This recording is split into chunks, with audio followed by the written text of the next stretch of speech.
Hello everyone and welcome back to the channel Neat Journey. I am Aditi Shukla and we are back again with the second part of digestion and absorption. तो चलिए आज शुरू करते हैं हम लोग अपना वही फिर से डाइजेशन और हम लोग आज पढ़ेंगे digestive glands.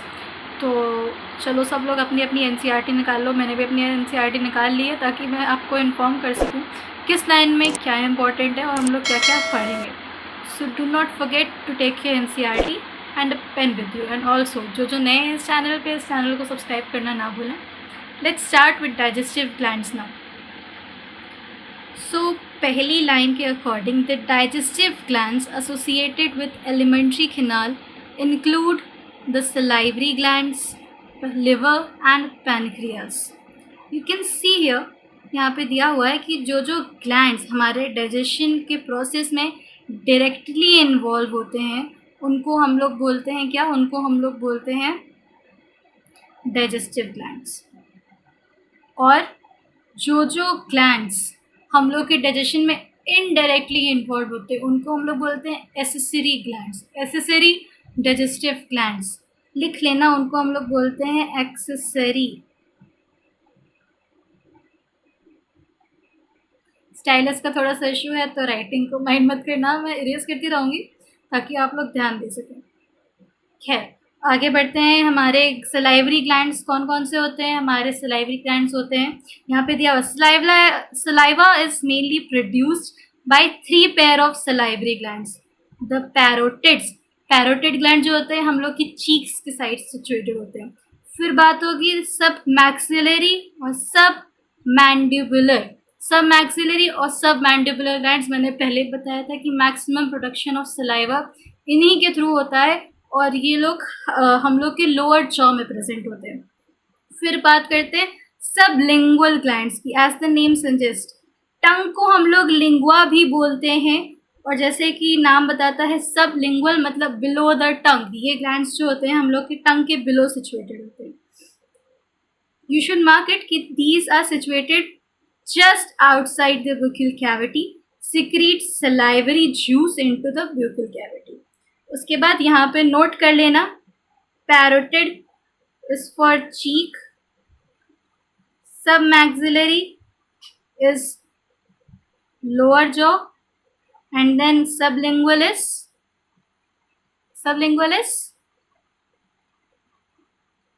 below the tongue. So हम लोग की अगली लाइन क्या कहती है? Liver is the largest gland of the body. हम लोग का लार्जेस्ट ग्लैंड कौन सा है? लिवर।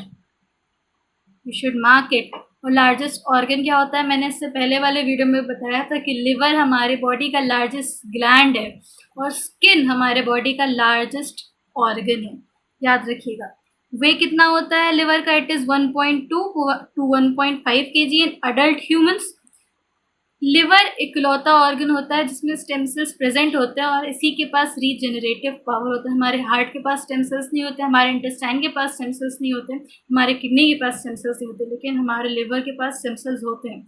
और इकलौता लिवर ही ऐसा ग्लैंड है हमारे पूरे बॉडी में जो इतने छोटे से भी रीजनरेट होकर पूरा बन सकता है। बट ऐसा भी नहीं है कि आप अपना लिवर खराब ही कर दें। बात करते हैं फिर कि इसकी सिचुएटेड कहाँ सिचुएटेड होता है? एब्डोमिनल कैविटी में, just below the diaphragm and has 2 lobes. Liver में कितने लोब्स होते हैं? 2 लोब्स। एंड जैसे कि हम लोग की किडनी का basic structural and functional unit होता है nephron and the structural and functional unit of life is cell, similarly hepatic lobules are the structural and functional units of liver containing hepatic cells.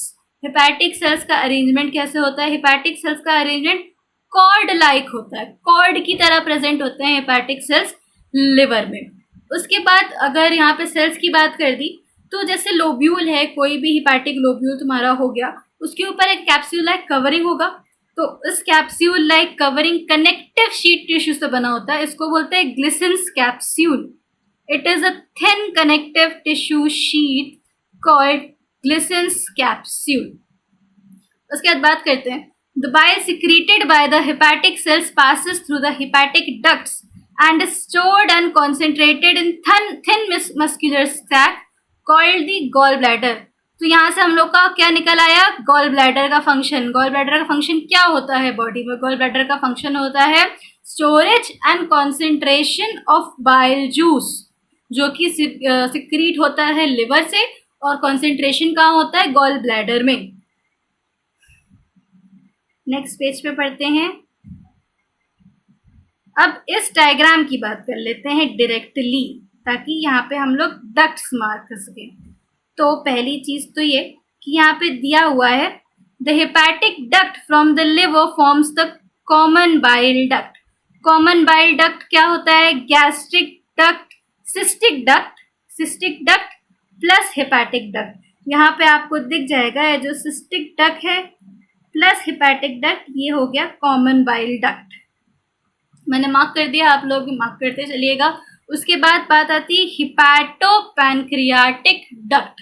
जैसे कि नाम बताता है, hepato हो गया liver, और अभी हम लोग ने हिपैटो सेल्स की बात कहाँ की थी? अभी हम लोगों ने बात की थी इसी के रेफरेंस में, बाइल जूस का सिक्रेशन होता है और कॉन्सेंट्रेशन होता है गॉल ब्लैडर में। सो गॉल ब्लैडर से जो डक्ट आ रहा है और जो डक्ट पैनक्रियास से आ रहा है उसको बोलते हैं हिपैटोपैनक्रियाटिक डक्ट। हिपैटोपैनक्रियाटिक डक्ट का ही दूसरा नाम होता है, क्या नाम होता है? क्या कोई कमेंट करके बताएगा?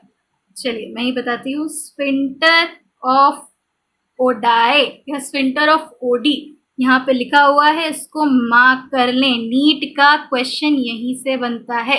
इन्हीं छोटी छोटी बातों को याद रखना है कि कौन से डक्ट का दूसरा नाम क्या हो सकता है, कौन सा डक्ट कहाँ कहाँ प्रेजेंट है और किसको किसको कनेक्ट कर रहा है, ये बहुत इंपॉर्टेंट है।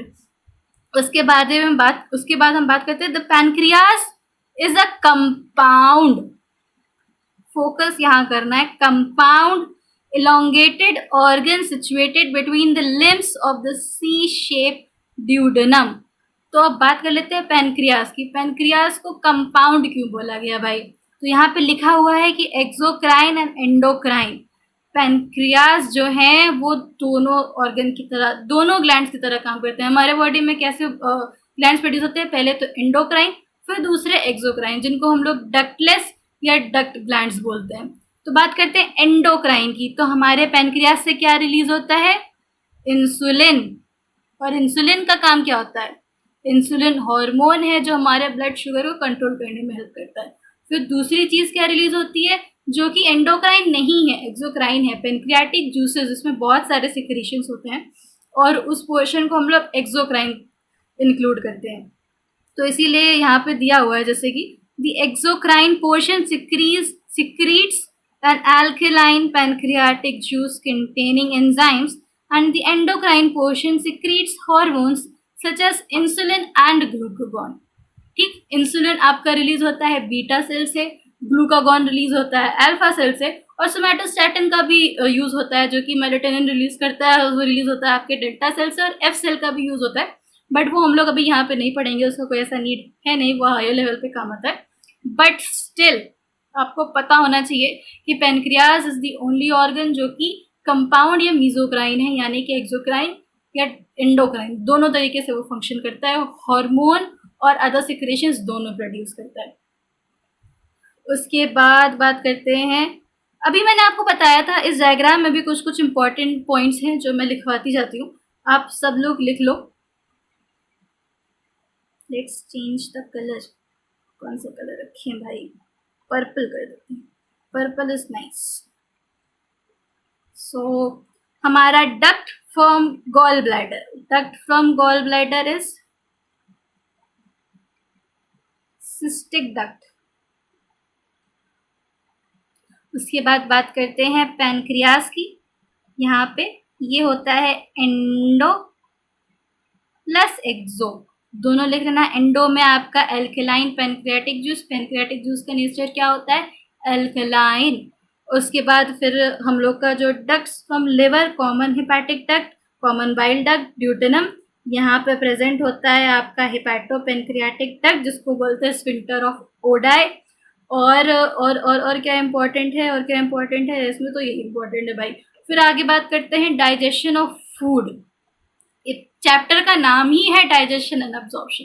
अब आई मेन मुद्दे के बाद। अभी तो सब ऊपर ऊपर का पढ़ लिया कि कौन कौन से ऑर्गन्स इन्वॉल्व हैं, क्या क्या किसका फंक्शन है, कहाँ कहाँ कौन प्रेजेंट है। अब बात करते हैं कि डाइजेशन एक्चुअली में होता क्या है और कितने प्रोसेसेस में डिवाइड होता है। तो चलिए आगे बढ़ते हैं डाइजेशन ऑफ फूड की तरफ। मैंने फर्स्ट चैप्टर का जो पेज था उसमें मैंने बताया था कि digestion is a mechanical and a biochemical process. So नाम से हम लोग क्या इन्फर कर सकते हैं, अकॉर्डिंग टू द नेम, कि हमारा जो डाइजेशन है भैया, डाइजेशन का नेचर होता है mechanical and chemical process. Blur हो गया। So the process of digestion is accomplished by mechanical and chemical process.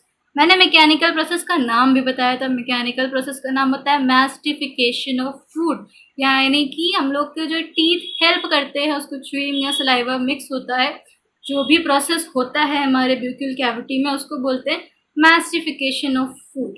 सो यहाँ पे मार्क करते चलते हैं हम लोग। The buccal cavity performs two major functions, mastication of food and facilitating of swallowing. Swallow कैसे कर सकते हैं, आपने कभी भी कुछ खाया हो, आपके माउथ में इनफ सलाइवा ना हो तो आप लोग डायरेक्टली स्वॉलो नहीं कर सकते हैं।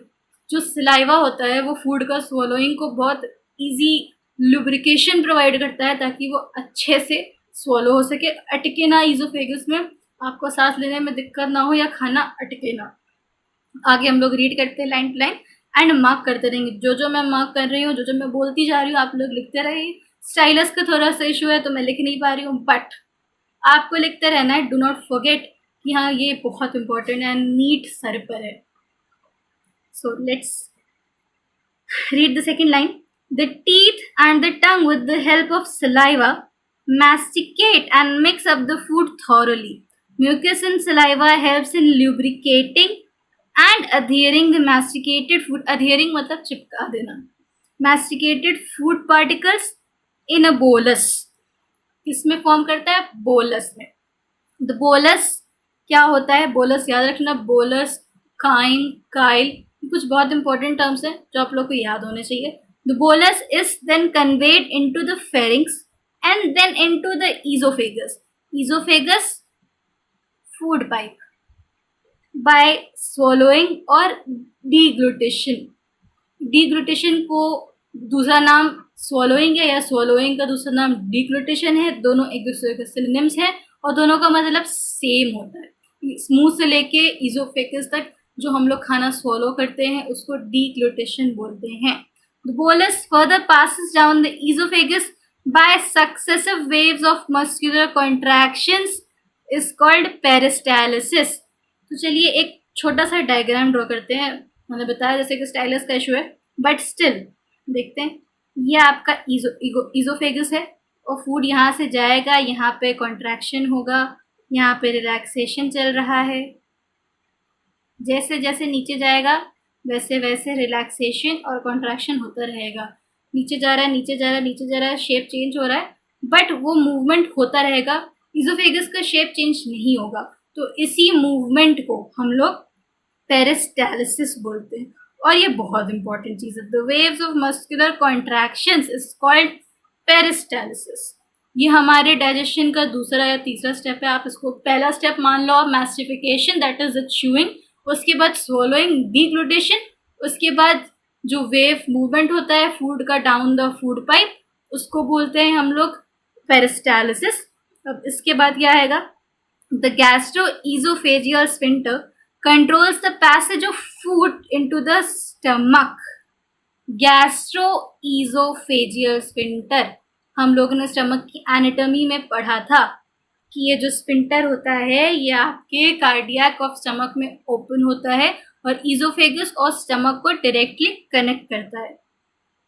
The saliva secreted in the oral cavity contains electrolytes such as sodium, potassium, chlorine and carbonate.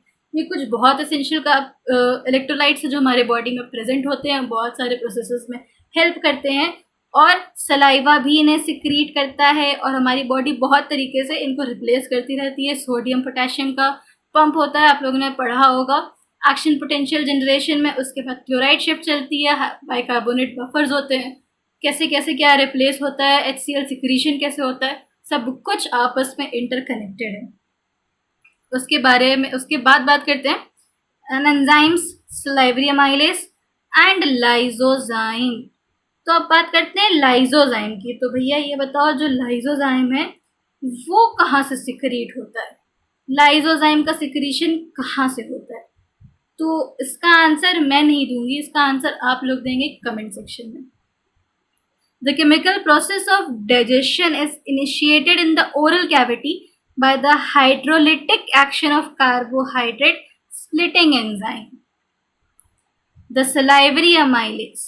About 30% of starch is hydrolyzed here by this enzyme.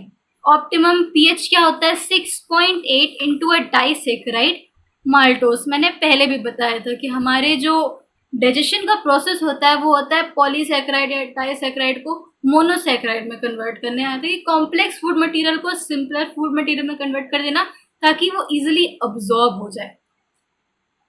सो यहाँ पे भी लाइसोजाइम का नाम फिर से आया।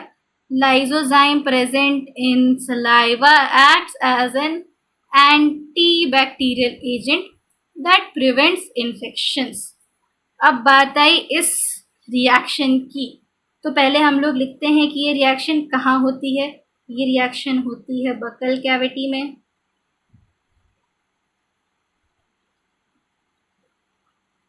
उसके बाद बात करते हैं कि स्टार्च के ऊपर रिएक्ट करता है सलाइवरी अमाइलेज, जिसका दूसरा नाम होता है ptyalin, T silent TYALIN, ptyalin.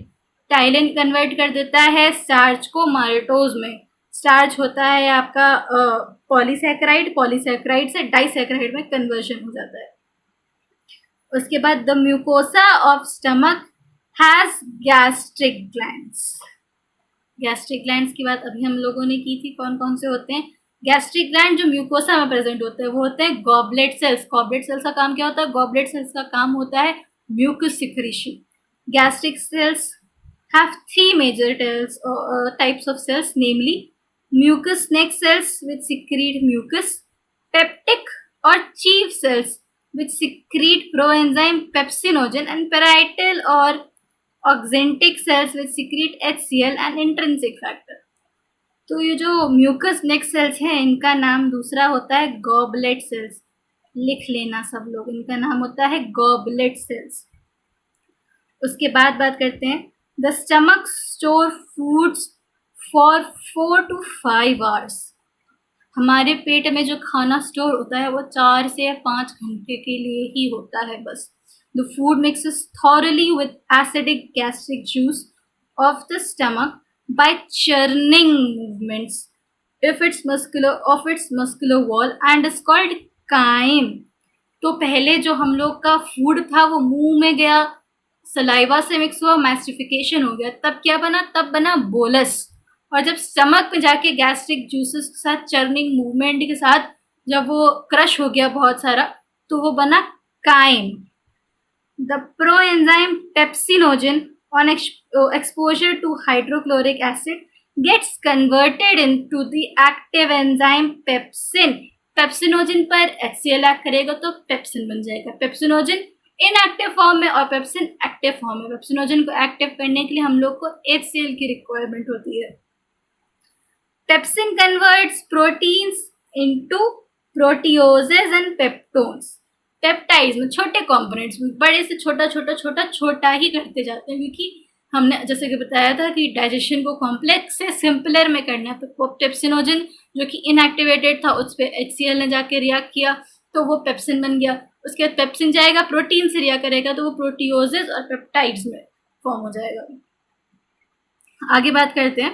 The mucus and bicarbonates present in gastric juice play an important role in lubrication and protection of the mucosal epithelium from the excoriation by highly concentrated HCl. HCl provides the acidic pH of 1.8. अभी हम लोगों ने पढ़ा था कि salivary amylase का pH कितना होता है? उसका होता है 6.8 और HCl का pH होता है 1.8. Renin is a proteolytic enzyme found in gastric juice of infants which help in the digestion of milk proteins.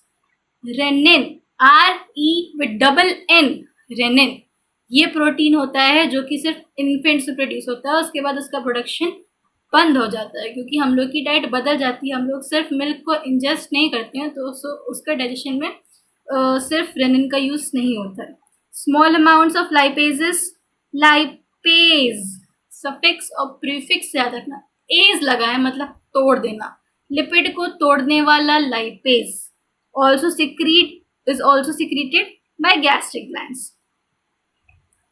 Various types of movements are generated by the muscularis layer of the small intestine. These movements help in thorough mixing of the food with various secretions in the intestine and thereby facilitate digestion. तो हमारे small intestine में various movement होते हैं. Small intestine में कैसे होते हैं? विलाय और माइक्रोविलाय की वजह से जो मूवमेंट होगा माइक्रोविलाय हेल्प करता है, और माइक्रोविलाय का एक और फंक्शन था कि वो 600 टाइम्स तक सरफेस एरिया बढ़ा देता है और अब्जॉर्प्शन को बढ़ा देता है. उसके बाद बात करते हैं the bile, pancreatic juice and the intestinal juice are the secretions released into the small intestine.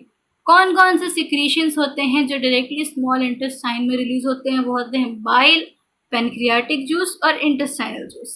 Pancreatic juice and bile are released through hepatopancreatic duct. The pancreatic juice contains inactive enzymes. सारे enzymes को mark कर लो. Question आता है कि हम लोग के pancreatic juice में कौन कौन से enzymes प्रेजेंट होते हैं. ट्रिप्सिनोजन, ट्रिप्सिनोजन जो कि इनएक्टिव फॉर्म है ट्रिप्सिन का. Chymotrypsinogen, procarboxypeptidases, amylases, lipases and nucleases. इसको स्टार मार्क कर लो भैया. ये क्वेश्चन आएगा तो मुझे बताना कि हाँ ये क्वेश्चन आया था, और मैं खुद एग्जाम दूंगी तो मैं भी बताऊंगी कि हाँ ये क्वेश्चन आया था. आगे बात करते हैं. Trypsinogen is activated by an enzyme enterokinase. अब बात करते हैं एंटेरोकाइनेस की. एंटेरोकाइनेस कहाँ मिलता है? ये भी आपका स्मॉल इंटेस्टाइन में ही मिलता है. Secreted by the intestinal mucosa into active trypsin which in turn activates the other enzymes in the pancreatic juice. The bile released into the duodenum contains bile pigments, bilirubin and biliverdin जो कि excretory products होते हैं, और ये excretion के through या urine के form में या फीकल मैटर के फॉर्म में निकल जाते हैं. ये वेस्ट होते हैं यूजुअली, बट इनका भी excess presence is not good in your blood. फिर आगे बात करते हैं bile salts, cholesterol, phospholipids but no enzymes. You should mark it here कि phospholipids but no enzymes. Bile का काम क्या होता है? Emulsification of fats. Emulsification of fats क्या होता है? फैट का जो बड़ा फैट का मॉलिक्यूल होता है उसको छोटे छोटे छोटे पार्टिकल्स में ब्रेक डाउन करना. तो यहाँ पे देखा breaking down of the fats into very small micelles is called emulsification. Bile also activates lipases.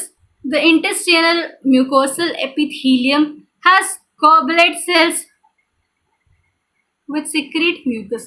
मैं बार बार बता रही थी कि जो म्यूकोसल नेक होता है उसमें जो सेल्स आपके म्यूकस सिक्रीट करते हैं वो होते हैं goblet cells. The secretions of the brush border cells of the mucosa. Brush border cells याद आया कुछ? पिछले वीडियो में क्या बताया था? ब्रश बॉर्डर कोलुमिनार एपिथेलियम कहाँ प्रेजेंट होता है? Do not forget. Of the goblet cells constitute the intestinal juice और सकस एंटेरिकस. इंटेस्टाइनल जूस का दूसरा नाम है succus entericus. You should mark it here again.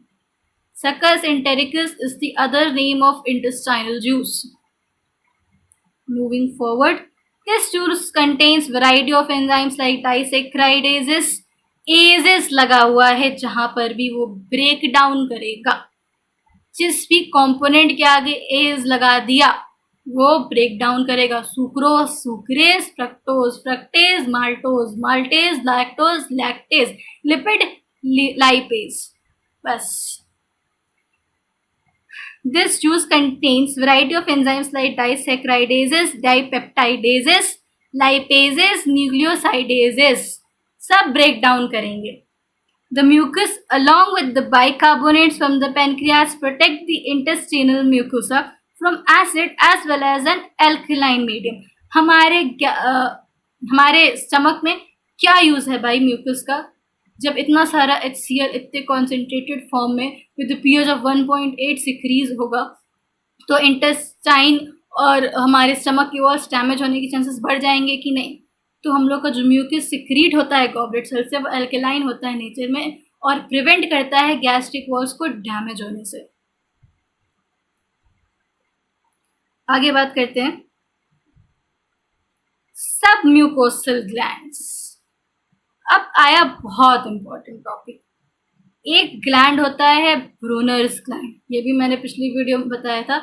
Brunner's gland जो कि सब म्यूकोसा में प्रेजेंट होता है and it is also called सब म्यूकोसल ग्लैंड, जो कि हेल्प करते हैं गॉबलेट सेल्स की हम लोग की गैस्ट्रिक वॉल्स जो होती है उनको डिस्ट्रॉय होने से प्रिवेंट करने में, और उनका नाम है Brunner's gland, also called submucosal glands. Proteins, proteoses, peptones in the chyme. Chyme क्या था? Bolus, chyme. मैंने 3 टर्म्स लिए थे, बोलस, काइम और काइल। बोलस हो गया, काइम हो गया, अब बचा है काइल। तो लेट्स फाइंड कि काइल क्या होता है। रीड करते जाएंगे, मार्क करते जाएंगे और सब नोट भी करते जाएंगे, सब कुछ एनसीईआरटी में ही लिखना। प्रोटीन्स, पेप्टोन्स, प्रोटियोजेस पे रिएक्ट करता है ट्रिप्सिन और काइमोट्रिप्सिन। ट्रिप्सिन और काइमोट्रिप्सिन का इनएक्टिव फॉर्म होता है ट्रिप्सिनोजन और काइमोट्रिप्सिनोजन रिस्पेक्टिवली, और इन पे रिएक्ट करता है आपका प्रोटियोलिटिक एंजाइम जो होता है, क्या नाम होता है उसका? लेट मी थिंक क्या होता है? एंटेरोकाइनेज।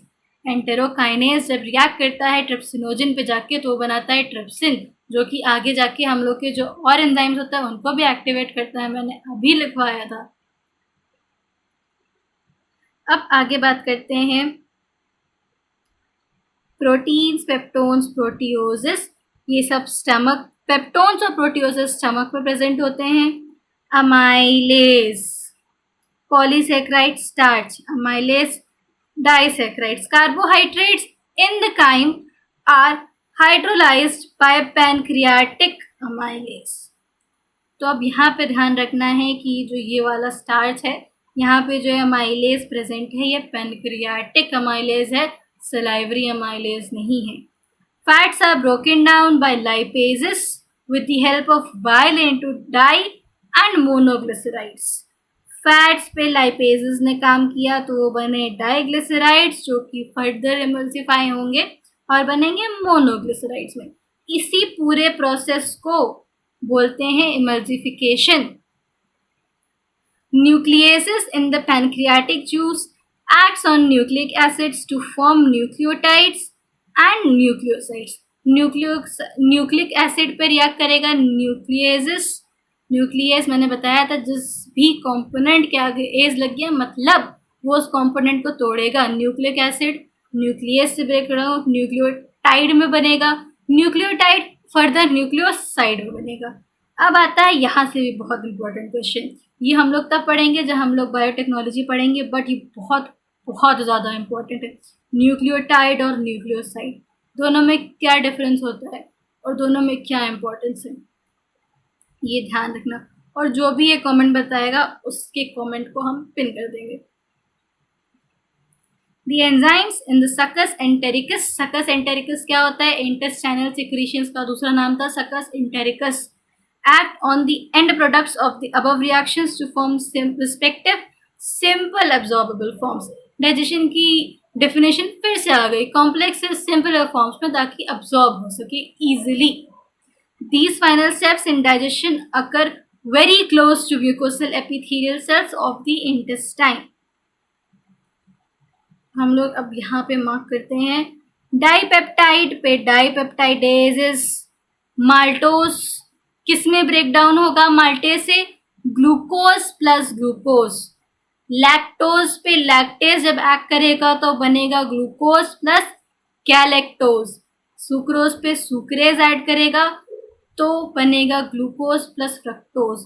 ये तीन बहुत इंपॉर्टेंट है और ये क्वेश्चन नीट में आता है कि माल्टोज पर जब माल्टेज रिएक्ट करेगा या एक्ट करेगा तो क्या प्रोडक्ट बनेगा, किस में ब्रेक डाउन होता है। डू नॉट गेट कंफ्यूज्ड, इसको याद कर लेना है बहुत कायदे से। न्यूक्लियोटाइड्स पे न्यूक्लियोटाइडेजेस, न्यूक्लियोसाइड्स पे न्यूक्लियोसाइडेजेस, इतना सब रिएक्ट हो गया। न्यूक्लिक एसिड पे न्यूक्लिएजेस, न्यूक्लियोटाइड्स फिर न्यूक्लियोटाइडेजेस, फिर न्यूक्लियोसाइड्स, न्यूक्लियोसाइडेजेस, फिर क्या बनेगा? फिर बनेगा sugar plus basis. After all हम लोग का जो न्यूक्लिक एसिड होता है, हमारा जो डीएनए है, वो बना किस चीज़ से? Sugar base, phosphate group, hydrogen bonds. तो बस जिस चीज़ से बना है उसके सिंपलर फॉर्म में वो आगे डिस्ट्रीब्यूट हो जाएगा। डाई एंड मोनोग्लिसराइड्स, लाइपेजेस के प्रेजेंस में fatty acids plus glycerol. The breakdown of biomolecules mentioned above occurs in the duodenum region. ये बहुत इम्पोर्टेंट है। ये जो ब्रेकडाउन हो गया सारा, ये कहाँ होगा? ये होगा duodenum region of the small intestine. The simple substances thus formed are absorbed in the jejunum and ileum regions of the small intestine. The undigested and unabsorbed substances are passed on to the large intestine. अब भैया जितने भी ये biomolecules थे इनका digestion होगा, ये absorb हो गए हमारे स्मॉल इंटेस्टाइन में। चलो हमारे स्मॉल इंटेस्टाइन ने तो उतना काम कर लिया, लेकिन अब लार्ज इंटेस्टाइन क्या काम करेगा? लार्ज इंटेस्टाइन का काम क्या होता है? तो चलिए एनसीईआरटी का पेज पलटिए और आगे बढ़िए। अब देखते हैं इसमें क्या होगा। अभी मैंने पूछा कि लार्ज इंटेस्टाइन में क्या होगा, तो सीधा सीधा आ गए यहाँ पे तो भाई कि लार्ज इंटेस्टाइन में कोई भी सिग्निफिकेंट या कोई भी इम्पोर्टेंट जिसकी कोई भी मान्यता हो वैसा कोई भी डाइजेस्टिव एक्टिविटी होगी ही नहीं। फिर बात कर लेते हैं कि फंक्शन होता क्या है। भाई है बॉडी में तो कोई तो फंक्शन होगा, सब तो वेस्टिजियल ऑर्गन्स हो नहीं गए अपेंडिक्स की तरह। तो अब यहाँ पे देखते हैं absorption of some water, minerals and certain drugs. जो ड्रग्स हमारे स्मॉल इंटेस्टाइन में असिमिलेट नहीं हो पाते हैं वो लार्ज इंटेस्टाइन में होते हैं। Secretion of mucus which helps in adhering waste undigested particles together and lubricating it for an easy passage. The undigested, unabsorbed substances are called feces, which enters into the cecum of the large intestine through the ileocecal valve. ये भी mark कराया था मैंने कि जो valve ilium और caecum को connect करता है एक दूसरे को, उसको बोलते हैं इलियोसीकल वाल्व। यहाँ पे कोई स्फिंक्टर प्रेजेंट नहीं होता, यहाँ पे वाल्व प्रेजेंट होता है और इस वाल्व को बोलते हैं इलियोसीकल valve, which prevents the backflow of fecal matter. It is temporarily stored in the rectum till defecation. The activities of gastrointestinal tract are under neural and hormonal control for proper coordination of different parts. The sight, smell, saliva, and the presence of food in the oral cavity can stimulate the saliva. कभी सोचा है कि हाँ बहुत मन में सोच रहे हैं भाई हमको तो गुलाब जामुन खाना है या हमको केक खाना है, तो जैसे ही सोचा वैसे ही उसकी स्मेल आने लग गई या मुँह में पानी आ गया। तो इसी को बोलते हैं कि हमारा जो डाइजेशन है वो ऑलरेडी हमारे न्यूरॉन्स के थ्रू, हमारे ब्रेन के थ्रू ऑलरेडी कंट्रोल्ड है। सोचते ही मुंह में सलाइवा का सिक्रीशन होने लग गया। Gastric and intestinal secretions are also similarly stimulated by neural signals. The muscular activities of different parts of alimentary canal can also be moderated by neural mechanism, both local and through central nervous system. Hormonal control of the secretion of digestive juices is carried out by local hormones produced by gastric and intestinal mucosa.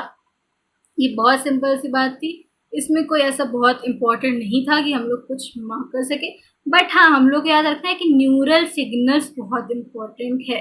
और हमारे जो local hormones होते हैं जो कि हम लोग के हार्मोनल सिक्रीशंस को कंट्रोल करते हैं, वो लोकल हार्मोन्स कहाँ से प्रोड्यूस होते हैं? वो प्रोड्यूस होते हैं गैस्ट्रिक और इंटेस्टाइनल म्यूकोसा से। अब बात करते हैं भैया इस बॉक्स को calorific value of protein, carbohydrate and fat, इस बॉक्स के एक्सप्लेनेशन के लिए स्पेसिफिक एक वीडियो बना दूंगी, जिसको देखना होगा वो देख लेगा। बहुत शॉर्ट वीडियो, एक शॉर्ट ही पोस्ट कर दूंगी इस वीडियो के लिए, इस बॉक्स के लिए, क्योंकि बहुत इंपॉर्टेंट नहीं है, बट स्टिल अगर किसी को अपनी नॉलेज बढ़ानी हो तो वो इसको देख सकता है। और मैं ये वीडियो अलग से डाल दूंगी, अभी नहीं पढ़ा रही हूँ, आगे कंटिन्यू करते हैं हमारा, ताकि डाइजेशन और अब्जॉर्प्शन आज खत्म हो जाए। अब बात करते हैं अब्जॉर्प्शन एंड डाइजेस्टेड प्रोडक्ट्स की। डाइजेशन तो हो गया भैया सब जगह, स्मॉल इंटेस्टाइन में अब्जॉर्प्शन भी हो गया बायोमोलिक्यूल्स का, लार्ज इंटेस्टाइन में पानी का अब्जॉर्प्शन हो गया, जो ड्रग्स अनडाइजेस्टेड रह गए तो उनका अब्जॉर्प्शन हो गया, अनडाइजेस्टेड अनवांटेड फूड का मूवमेंट भी हो गया इलियम से सीकम में, सीकम से रेक्टम में। अब बात करते हैं absorption of digested products. Absorption is the process by which the end products of digestion pass through the intestinal mucosa into blood or lymph. अब absorb हो रहा है तो जाएगा कहाँ? यूज क्या है absorb करने का? बॉडी को एनर्जी चाहिए, कहाँ से आएगी? फूड से आएगी। और फूड कहाँ से जाएगा? स्मॉल इंटेस्टाइन से ब्लड वेसल्स या लिम्फ में जाएगा। It is carried out by passive, active or facilitative transport mechanisms. Small amounts of monosaccharides like glucose, amino acids, and some electrolytes like chloride ions are generally absorbed by simple diffusion. इनको पास कराने के लिए बहुत मेहनत नहीं लगती, कोई energy नहीं लगती है, कोई मेम्ब्रेन स्पेसिफिक नहीं होते हैं, बहुत ईजिली एब्जॉर्ब हो जाते हैं। The passage of these substances into the blood depends on the concentration gradient. अब बात करते हैं कॉन्सेंट्रेशन ग्रेडियंट। कॉन्सेंट्रेशन ग्रेडियंट क्या होता है? जिस भी तरफ जो हमारा मेम्ब्रेन है, जिस भी तरफ मेम्ब्रेन के अक्रॉस कॉन्सेंट्रेशन ज़्यादा होगी उस तरफ मूवमेंट होगा। कई बार एक्टिव ट्रांसपोर्ट भी होता है, यानी कि जहाँ पे कॉन्सेंट्रेशन कम है उस तरफ से भी हायर कॉन्सेंट्रेशन की तरफ मूवमेंट होता है, लेकिन इस प्रोसेस में एनर्जी यूज होती है, क्योंकि अगेंस्ट द मोशन जा रहा है ना, कम से ज़्यादा ही जाता है ना, ज़्यादा से कम जाएगा कि कम से ज़्यादा जाएगा? यस, ज़्यादा से कम जाएगा। However, some substances like glucose and amino acids are absorbed with the help of carrier proteins. Glucose और अमाइनो एसिड का अब्जॉर्प्शन हो जाता है आपके कैरियर प्रोटीन से। The mechanism is also called facilitated transport. अभी हम लोगों ने देखा सिंपल डिफ्यूजन से, बिना किसी की मदद से या बिना किसी एनर्जी कंज्यूम किए। उसके बाद हम लोग के कुछ प्रोडक्ट्स से ग्लूकोज और अमाइनो एसिड्स जो कि कैरियर प्रोटीन्स के थ्रू, मतलब कोई चीज़ है जो इनको फैसिलिटेट कर रही है, तो ये इनका मेथड हो गया facilitated transport. Transport of water depends upon the osmotic gradient. Active transport occurs against the concentration gradient and hence requires energy. Various nutrients like amino acids, monosaccharides like glucose, electrolytes like sodium are absorbed into the blood by this mechanism. Fatty acids and glycerol, being insoluble, cannot be absorbed into the blood. They are first incorporated into small droplets called micelles. मैंने अभी बताया था कि fats का break down small droplets of micelles में क्या कहलाता है emulsification, which move into the intestinal mucosa. They are reformed into very small protein coated fat globules called the chylomicrons. याद रखना कि जो मिसल्स होते हैं वो इंटेस्टाइनल म्यूकोसा में मूव करके कन्वर्ट हो जाते हैं बहुत स्मॉल प्रोटीन फैट ग्लोब्यूल्स में, जिनको हम लोग बोलते हैं काइलोमाइक्रॉन्स। लेकिन अभी मैंने बताया था कि जो फैट्स हैं वो ब्लड में तो अब्जॉर्ब होगा नहीं, तो ये जाते हैं लिम्फ में। यहाँ पे दिया हुआ है which are transported into the lymph vessels lacteals in the villi. The lymph vessels ultimately release the absorbed substances into the bloodstream. पहुंच गया ब्लड स्ट्रीम में सब कुछ? Absorption of substances take place in different parts of alimentary canal like mouth, stomach, small intestine and large intestine. However, maximum absorption occurs in the small intestine. Maximum amount of absorption कहाँ occur होता है? वो होता है small intestine में. अब ये जो टेबल है इसको सब लोग पढ़ लेना. ये एक समरी चार्ट है, कहाँ पे किसका क्या अब्जॉर्प्शन हुआ, कितना कितना अब्जॉर्प्शन हुआ. मैंने अभी बताया था कि जो मैक्सिमम अब्जॉर्प्शन होगा वो होगा स्मॉल इंटेस्टाइन में. यहाँ पे बायोमोलिक्यूल्स अब्जॉर्ब होंगे, बहुत सारे आयंस अब्जॉर्ब हो जाएंगे, बहुत सारे ड्रग्स भी अब्जॉर्ब हो जाएंगे. लार्ज इंटेस्टाइन में वाटर, कुछ मिनरल्स और कुछ ड्रग्स का अब्जॉर्प्शन टेक प्लेस होता है. और स्टमक में सिंपल शुगर्स और अल्कोहल का सबसे ज़्यादा अब्जॉर्प्शन अल्कोहल का स्टमक में होता है. इसीलिए कोई भी इंसान जो अल्कोहल का कंजम्पशन करता है तुरंत डिजी फील करने लगता है. ओके, अब बात करते हैं आगे की. The absorbed substances finally reach the tissues which utilize them for their activities. This process is called assimilation. Absorption के बाद प्रोसेस होता है assimilation का. अब्जॉर्ब तो हो गया, लेकिन उनका जब यूटिलाइजेशन होता है, उनका जब यूज होता है, उसको बोलते हैं assimilation. The digestive waste solidified into coherent faeces. Coherent faeces क्या होता है? ये जो कोहेरेंट फीसिस होते हैं ये हम लोग का जो फीकल रिफ्लेक्स होता है, the urge to excrete out, उसको इनिशिएट करते हैं. उसके बाद यहाँ पे दिया हुआ है initiate a neural reflex causing an urge और desire for its removal. The egestion, ingestion is the intake, egestion is the giving out of feces to the outside through the anal opening is called defecation, and it is a voluntary process and is carried out by a mass peristaltic movement. अभी हम लोगों ने पेरिस्टालिटिक movement पढ़ा था ईजोफेगस में, जो कि bolus को नीचे स्टमक में भेजता है. वैसे ही सेम पेरिस्टालिटिक मूवमेंट होता है रेक्टम से एनल कैनाल की तरफ, जो कि अनडाइजेस्टेड फूड को बाहर निकालने के लिए, और उसको हम लोग बोलते हैं डेफिकेशन. अब आ गई बात डिसऑर्डर्स ऑफ डाइजेस्टिव सिस्टम. ये हमारा लास्ट टॉपिक है. इसके बाद हमारा चैप्टर खत्म और हम लोग स्टार्ट करेंगे नया चैप्टर. तो अब बात करते हैं.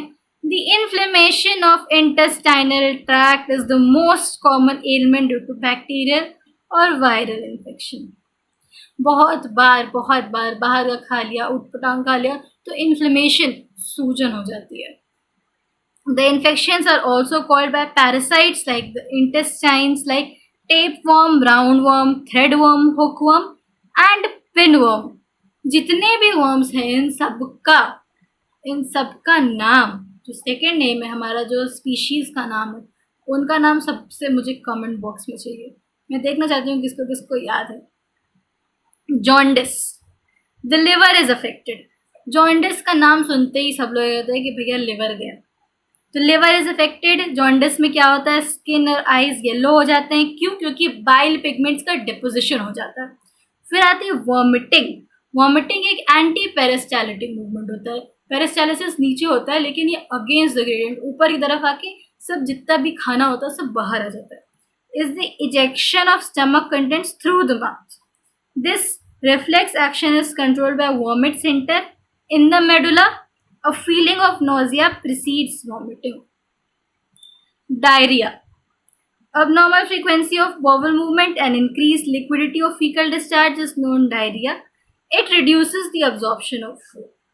डायरिया जो होता है लिक्विफाइड अनडाइजेस्टेड फूड होता है. इसमें बहुत सारी ऐसी चीज़ें होती हैं जो हम लोग के इंटेस्टाइन में, लार्ज इंटेस्टाइन में अब्जॉर्ब हो सकती हैं, लेकिन इन्फेक्शन की वजह से अब्जॉर्ब नहीं हो पाती. और सब जो हम लोग इंपॉर्टेंट मिनरल्स होते हैं, न्यूट्रिएंट्स होते हैं, वो बाहर एक्सक्रीट हो जाते हैं फीसेस के फॉर्म में. कॉन्स्टिपेशन बहुत कॉमन था, बहुत ज़्यादा ही कॉमन था, सबने सुना होगा कॉन्स्टिपेशन का नाम. In constipation, the feces are retained within the colon as the bowel movement occur irregularly. Faecal movement problem हो जाती है. फीकल मैटर जो होता है वो ईजिली निकल नहीं पाता है. ल्यूब्रिकेंट्स या परगेटिव्स देने पड़ते हैं. परगेटिव्स कैथार्टिक्स भी दिए जाते हैं ताकि इजीली जो बोवल मूवमेंट है हो जाए और कॉन्स्टिपेशन से बच सके। फिर आता है इनडाइजेशन, आजकल के यूथ की बहुत कॉमन प्रॉब्लम, क्योंकि सबको बाहर का उटपटांग खाना हो, सबको इनडाइजेशन हो जाता है, सबका एसिडिटी होगी। In this, the food is not properly digested, leading to a feeling of fullness. सबका पेट भरा रहता है हमेशा। The causes of indigestion are inadequate enzyme secretion, anxiety, food poisoning, overeating और spicy food। सबको मोमोज खाने और लाल वाली चटनी के साथ ही खाने। ये नहीं सोचना है कि डाइजेशन का क्या हाल होगा, इंडाइजेशन हो जाएगा, एसिडिटी हो जाएगी, कॉन्स्टिपेशन हो जाएगा, किसी को कोई फर्क नहीं पड़ता। सो हम लोग का chapter is about to end, last page है, 2 इम्पॉर्टेंट चीज़ें हैं इस पेज पर भी, मार्क कर लेते हैं, उसके बाद हम लोग ख़त्म करते हैं। अब बात करते हैं पेम की। तो भैया अब पेम क्या है? P stands for protein, E stands for energy, M stands for malnutrition. Malnutrition is also called कुपोषण। Dietary deficiencies of proteins and total food calories are widespread in many underdeveloped countries, South and Southeast Asia, South America, West and Central Africa. इसमें जो एक disease है या जो एक condition है जो बहुत कॉमन है, आप लोगों ने नाम सुना होगा, एक होती है मराज़मस, दूसरी है वॉरशोल्कर। तो चलिए पढ़ते हैं मराज़मस क्या होता है। Marasmus is produced by simultaneous deficiency of proteins and calories, और ये किस में होता है? इन्फेंट्स जो कि 1 साल की उम्र से कम होते हैं। ये क्यों होता है? क्योंकि उनको मदर मिल्क प्रॉपरली नहीं मिल पाता है, या कि मदर मिल्क जल्दी रिप्लेस कर दिया जाता है किसी और फूड से। तो क्या चांसेस हैं कि जो मैल न्यूट्रिशन होगा, मराज़मस होगा, वो सिर्फ पुअर पीपल में होगा या रिच में भी हो सकता है? What do you think about it? मेरे हिसाब से दोनों में होना चाहिए, क्योंकि rich people are more into like feeding kids या इन्फेंट्स कि हाँ ये दे देते हैं, वो दे देते हैं। So this is a very common cause of marasmus. उसके बाद आता है इन मराज़मस protein deficiency impairs growth and replacement of tissue proteins, extreme emaciation of the body, thinning of limbs result, the skin becomes dry and wrinkled. emaciation क्या होता है? बहुत ज़्यादा amount में weight loss, growth rate and body weight decline considerably. उसके बाद आता है वॉरशोल्कर। पहला था मराज़मस, दूसरा है वॉरशोल्कर। ये होता है protein deficiency accompanied by calorie deficiency, ठीक। और ये किस में होता है? ये होता है child more than 1 year in age, जो बच्चे 1 साल से ऊपर होते हैं उनमें वॉरशोल्कर के चांसेस होते हैं। एंड ये इसलिए होता है क्योंकि replacement of mother milk bye a high calorie low protein diet.